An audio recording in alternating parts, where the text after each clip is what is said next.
कहानी की शुरुआत एक रहस्यमयी वायरस से होती है जो हर इंसान को खत्म कर देता है। पर फिलिप मिलर पृथ्वी पर एक अंतिम इंसान बचा हुआ व्यक्ति है। वो पिछले 1 साल से अकेला रह रहा है और अधिक लोगों की तलाश के लिए अमेरिका घूम रहा है। वह हर एक राज्य में जाता है और खाली शहरों को मार्क करता है और संग्रहालयों से कलाकृतियां और महंगी पेंटिंग चुराता है। इंसानों को खोजने के असफल मिशन के बाद फिलिप अपने शहर टक्सन लौटने का फैसला करता है। फिर भी वह आखिरी प्रयास के रूप में वह हर बिलबोर्ड पर अलाइव इन टक्सन लिखता है। टक्सन में वो अपने लिए सबसे बड़ा घर चुनता है और उसे अपना नया घर घोषित करता है। और वो अगले कुछ दिन सभी प्रसिद्ध चित्रों, व्हाइट हाउस की एक चटाई, अपनी एक तस्वीर और अन्य वस्तु सजाने में बिताता है। लेकिन हर दिन सोने से पहले फिलिप हाथ की लकीरें घिसने के लिए भगवान से माफी मांगता है और चाहता है कि वो मृत्यु से कम एक लड़की से मिलवा दे। अगले दिन ऐसी ढेरों कारें हैं जिनका इस्तेमाल वो ड्राइव करने के लिए कर सकता है। वो अपने अंडरवियर में किराने की दुकान पर जाता है और बंदूक का उपयोग करके कांच फोड़ता है। केवल 1 साल में वो इंसानी रवैये को पूरी तरह से भूल गया है, क्योंकि उसे सबक सिखाने वाला कोई नहीं है। वो सब कुछ करता है जो वायरस से पहले सिर्फ फिल्मों में दिखाया जाता था, जैसे स्टोव में डिब्बे के ढेर को नष्ट करना और सैकड़ों एडल्ट फिल्मों को घर लाना। समय बिताने के लिए वो खुद के साथ रैकेट बॉल खेलता है, लैंप और एक्वेरियम का उपयोग बॉलिंग पिन के रूप में करता है और कारों को एक दूसरे से टकराता है। यह उसका पागलपन उसे अकेलेपन से निपटने में मदद करता है। लगभग 1 महीने के बाद वो अपनी बुद्धि खोने लगता है। इसके अलावा उसके जन्मदिन पर अकेले रहना उसे वो सब कुछ याद दिलाता है जब जीवन सामान्य था। वो अपनी माँ, अपने जीवन और सामान्य रूप से लोगों को याद करता है, जबकि सीन कुछ महीने बाद कट जाता है। अब फिलिप जिस भव्य हवेली में रहता था वो अब कचरे के ढेर में बदल गई है, जिसे वो कभी साफ नहीं करता क्योंकि इसका कोई मतलब नहीं है। वो कई दिनों से नहाया नहीं है और जानवरों की तरह रहने लगा है। घर में पानी की कमी है। फिलिप स्प्रिंग बोर्ड में एक छेद बनाता है और पूल को अपने शौचालय के रूप में उपयोग करता है। वो एक बच्चे की तरह छोटे पूल को शराब से भी भरता है और उसमें से पीते हुए उसमें नहाता है। फिर एक दिन वो बार में जाता है और बॉल पर चेहरे बनाता है, उन्हें नाम भी देता है। वो उनसे ऐसे बात करता है जैसे वे उसके असली दोस्त हों, बस यह महसूस करने के लिए कि वह अकेला नहीं है। रात में वह एक बॉल को कपड़े की दुकान पर लाता है और एक पुतले से बात करता है जैसे वो उसे पसंद करता है। और जब उसका हाथ टूट जाता है तो फिलिप अपना दिमाग खो देता है। फिर वो फैसला करता है कि वह अब और नहीं जीना चाहता और वो पहाड़ी पर जाता है। वह अपने सभी बॉल फ्रेंड्स को हमेशा के लिए याद रखने का वादा करते हुए उन्हें विदाई देता है। फिर वह अपनी कार को पूरी गति से चट्टान की ओर लाता है, लेकिन अचानक वह दूर से धुआं उठता हुआ देखता है और टकराने से पहले कार को रोक देता है। फिलिप को अपनी आंखों पर विश्वास ही नहीं हो रहा है और वो तुरंत धुएं का पीछा करता है और वो तक पहुंचता है और उसे कुछ ऐसा दिखाई देता है जिसे देखने के लिए वो पिछले 1 साल से भीख मांग रहा था। किसी ने अपनी ब्रा को धूप में सुखाने के लिए छोड़ दिया है। फिलिप उसकी गंध लेता है और वो इतना हैरान हो जाता है कि वह बेहोश हो जाता है। जब वो उठता है तो देखता है कि एक खूबसूरत लड़की उसे गोद में लिए हुए है। वो बहकावे में आकर उसकी इच्छा पूरी करने का वादा करती है और उसे चूम लेती है। फिलिप आनंद ले रहा है, पर वो उठता है और उसे पता चलता है कि वो सपना देख रहा था। उसके सामने वाली लड़की बदसूरत तो नहीं पर उम्र में बड़ी होती है।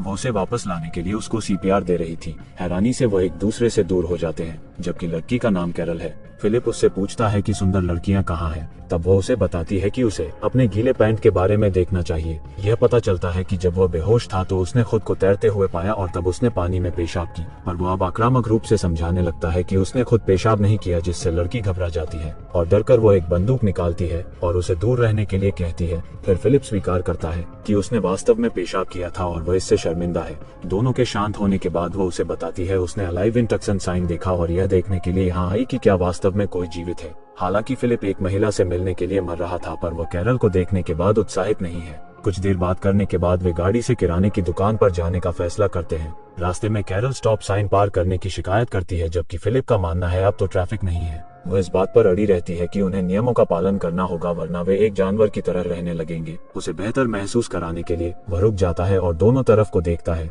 यह बताता है कि कोई भी सड़क पार नहीं कर रहा है। जब वे किराने की दुकान पर आते हैं तो फिलिप पार्क में विकलांग लोगों की जगह पर गाड़ी लगाता है, तो कैरल उससे फिर से बहस करती है। पर फिलिप जोर देकर कहते हैं कि विकलांग लोगों के पास अपनी कार पार्क करने के लिए बहुत सारी जगह है। जब कैरल अभी भी उसे कहीं और पार्क करने का आग्रह करती है तो वो गाड़ी को स्टोव में घुसा देता है। उसके बाद वो घर आते हैं और कैरल उसके रहने के तरीके से नफरत करती है। उसके पास 2 स्विमिंग पूल है, एक में उसका पॉटी और दूसरे में कचरा भरा है। तब कैरल ने उस पर पेंटिंग चुराने का भी आरोप लगाया, हालांकि उन्हें पता है कि वह अब किसी की नहीं है। घर के दौरे के अंत तक फिलिप उसे अपने टेंट में वापस जाने के लिए कहता है। अगली सुबह फिलिप कैरल को उसकी घर की सफाई करते हुए दिखती है। वो उसे दुकान से सफाई का सामान लेने के लिए उकसाती है, क्योंकि उसे इंसानों की तरह जीना शुरू करना पड़ेगा। रात में फिलिप अपने बॉल फ्रेंड्स के पास जाता है और कैरल के बारे में शिकायत करता है। उसे ऐसा लगता है कि वे एक विवाहित जोड़े हैं जिन्हें तलाक लेने की सख्त जरूरत है। अगली सुबह वह रहने के लिए बगल के घर में आती है। वो उसे दूर भगाने की कोशिश करता है, लेकिन कैरल जिद्दी है और एक जवाब के रूप में फिर फिलिप अपनी पैंट उतार देता है।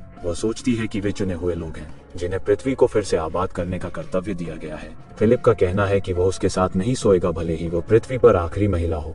अगले सीन में जब कैरल उसके पास आती है तो वो अपने शौचालय में होता है। वो चाहती है कि वो उनके घर में पानी लाने का कोई रास्ता खोजे जिससे फिर वे टमाटर और अन्य फल उगा सकते हैं। जब वो मदद करने से इनकार करता है तो वो उसे ताजे टमाटर खाकर उकसाने की कोशिश करती है, लेकिन उसे कोई फर्क नहीं पड़ता। हालांकि जब अंधेरा हो जाता है तो वो उसके बगीचे में घुस जाता है और उसकी सारी सब्जियां खाता है। अगली सुबह कैरल उसके दरवाजे पर दस्तक देती है और उसे टमाटर से भीगा हुआ पाती है, पर फिलिप अब भी दावा करता है कि उसने उन्हें चुराया नहीं है। और वो देखता है कि मैनहोल से अपने घर में पानी लाने की कोशिश करते समय कैरल के पैर में चोट लगी है। कुछ दिनों बाद वो एक सभ्य इंसान की तरह जीने की कोशिश करना छोड़ देती है। फिलिप उसे उसके स्विमिंग पूल में शौचालय की नकल करते हुए पाता है। कैरल सोचती है कि उन दोनों का जीवन में कोई उद्देश्य नहीं है, वे किसी भी तरह से एक संपूर्ण मानव निर्माण करने में सक्षम नहीं है, जबकि वे अपनी $1 मिलियन की हवेली में शौचालय की व्यवस्था भी नहीं कर सकते हैं। तब वो फिलिप को बहुत बुरा महसूस कराती है, इसलिए वो शहर की पानी की टंकी के पास जाता है और कैरल के बगीचे में पानी लाने का रास्ता बनाता है। वो अंत में उसे देखकर खुश होती है और उसे रात के खाने पर आमंत्रित करती है। रात में फिलिप लंबे समय के बाद अच्छे खाने का आनंद लेता है और फिलिप का कहना है कि वो अब उसके साथ सोने के लिए तैयार है। हालांकि कैरल शादी से पहले प्यार नहीं करना चाहती। शुरू में फिलिप हंसता है, यह सोचकर कि वह एक मजाक है, लेकिन वह गंभीर हो जाती है। अंत में वे अगले दिन शादी करने का फैसला करते हैं। अगले सीन में वे चर्च में अपनी मन्नतें कह रहे हैं, लेकिन फिलिप को लगता है कि यह आवश्यक नहीं है। पर जब वे चर्च से बाहर निकलते हैं तो मेहमानों की भीड़ उनका स्वागत करती है। फिलिप को पता चलता है कि उसने गलती की है तो वह चिल्लाता है। फिर वह अपने बिस्तर पर उठता है और पता चला कि यह एक सपना था। यह सुनिश्चित करने के लिए खिड़की से बाहर देखता है, जबकि दुनिया अभी भी मर चुकी है। इसके बाद आखिरकार शादी का दिन आता है। कैरल सजावट और केक तैयार करती है, जबकि फिलिप को उनके लिए रिंग लाने का काम सौंपा जाता है। हालांकि रिंग लाने के बजाय वो अपने बॉयफ्रेंड्स के लिए एक बैचलरेट पार्टी रखता है। एक पार्किंग जगह में चीजों को आग लगा देता है, यहाँ तक कि वह पुतले को अलविदा कहने भी जाता है और उसे बताता है कि वह हमेशा उसके जीवन का प्यार बनी रहेगी। रात में वह चर्च जाता है जहाँ कैरल ने एक रिकॉर्डिंग तैयार की है जो उनकी शादी को अंजाम देगी। अंत में रिंग पहनने का समय आ गया है तो वह रिंग लाया ही नहीं था। तब उसे पता चलता है कि वह अकेली है जो प्रयास कर रही है और वह वहाँ से चली जाती है। बाद में फिलिप उसके घर आता है, उससे बात करने की कोशिश करता है, लेकिन वो कोई जवाब नहीं देती, इसलिए वह सामने के दरवाजे को हथौड़े से तोड़ता है और घर में आता है। उसे सरप्राइज करने के लिए उसने वास्तव में इसे सजाने का प्रयास किया है। उसने उनके लिए एक केक भी तैयार किया है। उसने जो किया उसके बारे में उसे बहुत बुरा लगता है और वो उससे माफी मांगता है। वो यह भी बताता है कि वह वास्तव में उसके पकाए खाने को पसंद नहीं करता है, लेकिन फिर भी उसे खुशी है कि वह साथ में मौजूद है, क्योंकि उसके बिना वह अभी जीवित नहीं होता। इतना कहने के बाद फिलिप उसे बाहर लाता है और वे एक गहने की दुकान पर जाते हैं जहाँ कैरल को अपनी पसंद की सभी रिंग मिलती हैं। वे अंत में शादी को अंजाम देते हैं। रात में दोनों प्यार करते हैं, लेकिन कैरल रात भर बात करना बंद नहीं करती। अगली सुबह वो उसे अपने घर में रैकेट बॉल खेलते हुए पाती है। फिलिप को लगता है कि वो उसे फिर से सताने जा रही है, लेकिन वह उस खेल में शामिल होती है, जिसके बाद वे दिन का आनंद अग्निरोधक सूट बनाते हैं और एक दूसरे को आग लगाते हैं। बियर के डिब्बे पर बुलडोजर चलाते हैं और फिलिप की पूर्व प्रेमिका से मिलने जाते हैं। उसके पति पर ट्राई मारने के लिए कैरल उसे पीटने लगती है। पहली बार फिलिप खुश है कि उसने उससे शादी की और सोचता है कि उनका जीवन अब बेहतर हो सकता है। और जैसे ही वे घर वापस जा रहे थे तब उन्होंने अचानक एक जंक्शन पर एक लिमो को टक्कर मार दी। तब हैरान फिलिप देखता है कि एक खूबसूरत लड़की उसमें से निकल रही है, तो उसे अपनी शादी पर पछतावा होने लगता है। और इसी के साथ एपिसोड 1 खत्म होती है।